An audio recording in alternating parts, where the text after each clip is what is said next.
નમસ્કાર, આપ જોઈ રહ્યા છો પોલાદ ગુજરાત ન્યૂઝ। સુરતમાં પહેલીવાર ઓલિમ્પિયન સર્કસ દ્વારા આંતરરાષ્ટ્રીય કલાકારો સાથે સ્ટન્ટ્સ અને હાસ્યનું ધમાલ સર્કસનું આયોજન કરવામાં આવ્યું।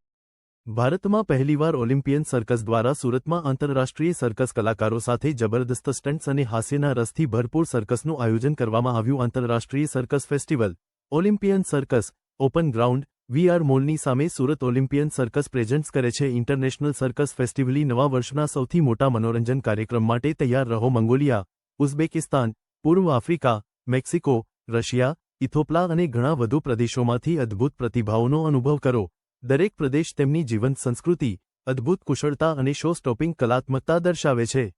સુરત શ્રેષ્ઠ આંતરરાષ્ટ્રીય સર્કસનું અન્વેષણ કરવા માટે મુલાકાત લેવી જ જોઈએ। પોલાદ ગુજરાત ન્યૂઝ, સુરત।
ધીરેન શાહ છે।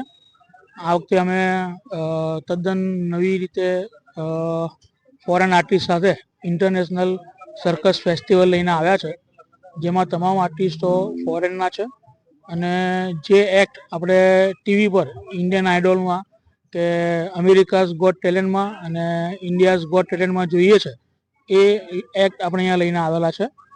તો સુરતની જનતાને એક જ અપીલ કે આપ આવો, રૂબરૂ નિહાળો અને બાળકો અને પરિવાર સાથે એકદમ નિર્દોષ મનોરંજન માણો। જે આપણે અત્યારે જોઈએ છે કે આપણે કોઈ પણ મૂવી કે ટીવી સિરિયલ ફેમિલી સાથે બેસીને જોવું હોય તો થોડુંક કઠિન વસ્તુ થઈ જાય છે, જે આમાં આપણે મુક્તપણે બેસીને નિર્દોષ મનોરંજન માણી શકીએ છીએ। આપણું સર્કસ અત્યારે વીઆર મોલની સામે ચાલી રહ્યું છે। રોજના 2 શો થાય છે, સાંજે 6:30 અને રાત્રે 9:30 કલાકે। દિવસ 3 શો કરીએ છીએ, 3:30, 6:30 અને 9:30। બાકીના દિવસમાં રોજના 2 શો છે તથા જાહેર રજા, જેમ કે હવે ઉત્તરાયણ આવશે, 26 જાન્યુઆરી આવશે, ત્યારે પણ આપણે રોજના 3 શો કરીશું, 3:30, 6:30 અને 9:30।